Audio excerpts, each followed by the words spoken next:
महामहिम राष्ट्रपति महोदय के धन्यवाद प्रस्ताव की चर्चा में आपने हमें बोलने का समय दिया, इसके लिए आपको धन्यवाद देता हूं महोदय।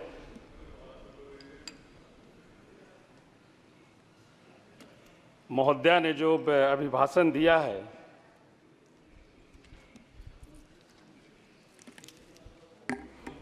जिसमें केवल कागजों में सरकार का बखान है महोदय, धरातल पर असलियत कुछ और ही है। महोदय, मैं कहना चाहूँगा, अभिभाषण में भारत को विश्व का समाधान का देश बताया गया, जबकि यहाँ युवा बेरोजगारी से जूझ रहे हैं, गरीब मजदूर सब परेशान हैं, किसान आत्मदाह कर रहे हैं। किसानों की आय दुगना करने की बात जुमला रही, हर पेपर लीक हो रही है महोदय, हमारे छात्र परेशान हैं। जीएसटी से छोटे छोटे किसान, छोटे छोटे व्यापारी, मध्य व्यापारी परेशान हैं।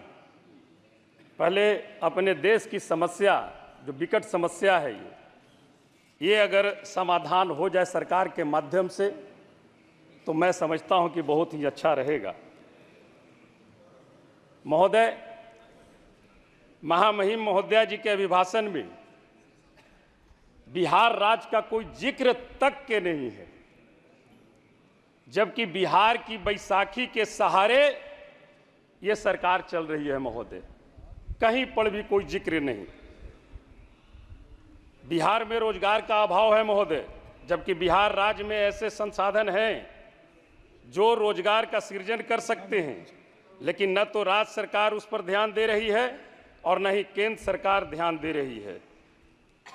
सभापति महोदय, बेरोजगारी से हमारे युवा परेशान हैं और महोदय, मैं धन्यवाद देना चाहता हूं, जब बिहार में महागठबंधन की सरकार 17 महीने चली तो तेजस्वी प्रसाद यादव जी के प्रयास से 5.5 लाख बिहार में युवाओं को नौकरी देने का काम किया गया था महोदय।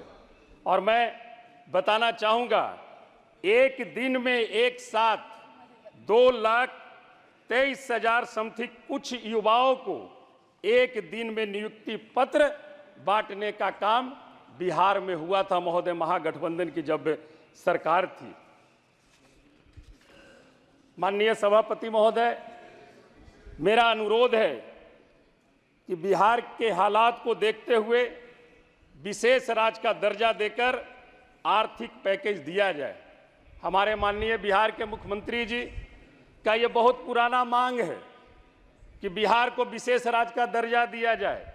बहुतों तरह का अभियान चलाए, हस्ताक्षर अभियान, दिल्ली तक के यहाँ मार्च किए। तो मैं तो जरूर कहना चाहूँगा आपके माध्यम से महोदय कि अब देर किस बात की, अब तो आप सरकार में हैं, आपकी सरकार है और आपके बदौलत सरकार है, इसलिए अब तो बिहार को विशेष राज्य का दर्जा मिलने में तनी सा भी देर नहीं लगना चाहिए। बिहार में सिंचाई के पर्याप्त साधन नहीं है महोदय, पीने के पानी के घोर किल्लत है। नल जल योजना जो बिहार सरकार के द्वारा चलाई गई, केंद्र सरकार के द्वारा जो चलाई गई है, वो बिल्कुल ही जीर्ण शीर्ण अवस्था में है। पानी का लेवल हमारे बिहार में और कुछ जिला जो औरंगाबाद पहाड़ी इलाका है, औरंगाबाद है, गया है, सासाराम है, लेवल करीब 200 से 300 फीट नीचे चला गया है।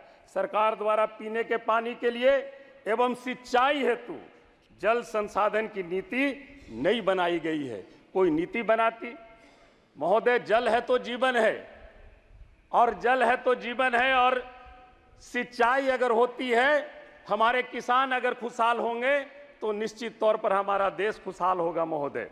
इसलिए हमारी आपसे आग्रह होगी कि जल संसाधन विभाग एक नीति बना करके सिंचाई के लिए और पेयजल की संकट के संकट को दूर करने के लिए एक नीति बना करके राज्य सरकार में निश्चित तौर पर उसको भेजने का काम करे।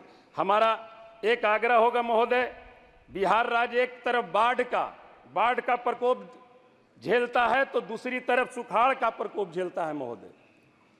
अगर दक्षिणी बिहार में बाढ़ पूरी तरह से त्राही मचाते रहती है, बहुत सारे जान माल का खतरा होता है, बहुत सारी बर्बादियां होती है, तो उसी तरह दूसरी तरह उत्तरी बिहार में एक तरफ सुखाड़ रहता है महोदय। मैं आपके माध्यम से सरकार का ध्यान आकृष्ट कराना चाहूंगा कि जो बाढ़ से त्राहिमाम होती है और प्रति वर्ष कई को हजार करोड़ का नुकसान होता है, इसके लिए राज्य सरकार और केंद्र सरकार को मिल करके एक नीति बना करके बाढ़ का समाधान और सुखाड़ का समाधान निश्चित तौर पर निकालने का काम करना चाहिए महोदय।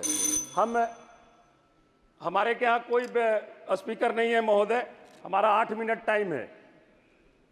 हो गया, 7 मिनट हो गया। अध्यक्ष महोदय, हम आग्रह करेंगे, हमारे बिहार में जातीय गणना हुई, महागठबंधन की जब सरकार बनी तो जातीय गणना कराकर और गणना के अनुरूप वहां पर लोगों को आरक्षण देने का काम महागठबंधन की सरकार ने की थी। लेकिन महोदय वहां पर हाई कोर्ट कर करके, सुप्रीम कोर्ट कर करके उस आरक्षण को समाप्त कर दिया गया है, सरकार पुनः फिर गई है।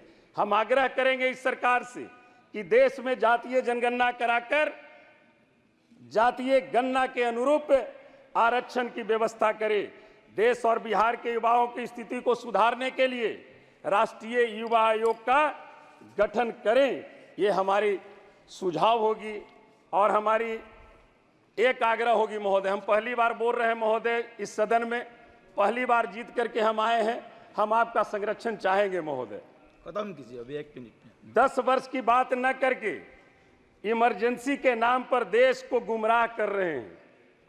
हमें 10 वर्ष की जो आपने गारंटी दी थी, बात उसकी करनी चाहिए थी। 2014 में आप क्या बोल करके आए थे? 2 करोड़ लोगों को रोजगार देने की बात कहा था, 15-15 लाख रुपया हर एक के खाते में देने की बात कही थी, किसान का आय आपने दुगना करने की बात कही थी। इन बातों पे चर्चा होनी चाहिए। बिहार और देश की जनता को एनडीए से भरोसा निश्चित तौर पर टूटा है महोदय। यही कारण है कि देश ने मोदी जी की गारंटी को नकारने का काम किया है और 370 सीट और 400 पार की जो बात एनडीए करती थी उसे 240 और 300 के नीचे ला करके खड़ा किया है। आपने हमें बोलने का अवसर प्रदान किया, इसके लिए आपको मैं धन्यवाद देते हुए जय हिंद, जय बिहार, बहुत बहुत धन्यवाद।